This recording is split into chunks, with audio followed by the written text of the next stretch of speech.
Xurma həm dadlı, həm də çox faydalı bir meyvədir. Bu şirin meyvə Ramazan ayında oruç tutanlar üçün əvəzolunmaz qidalardan sayılır. Yüksək qida dəyərinə malik olduğu üçün orqanizmin acılığa olan müqavimətini artırır və bədənin enerji səviyyəsini yüksək saxlamağa kömək edir. Buna səbəb xurmanın yüksək qidalıq dəyərinə malik olmasıdır. Bir ədəd quru xurma 20-28 kalori ehtiva edir. Xurmanın tərkibi vitamin, mineral, meyvə şəkəri, zülal karbohidrat və lif baxımından olduqca zəngindir.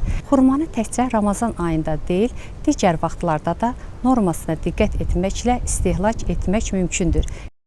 Xurma alarkən onun xarici görünüşünə diqqət yetirmək lazımdır.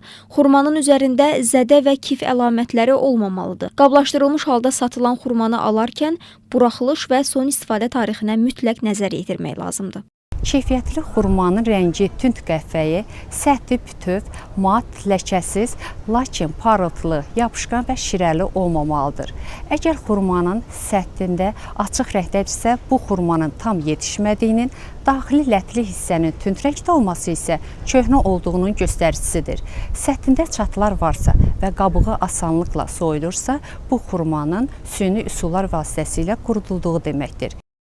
Xurma qida dəyəri baxımından çox faydalı olsa da, tərkibində yüksək miqdarda təbii şəkər var. Əgər şəkər xəstəsi və ya artıq çəki problemi olan bir şəxs xurma yemək istəyirsə, həkimin tövsiyə etdiyi miqdarda və balanslı qidalanma çərçivəsində qəbul etməlidir.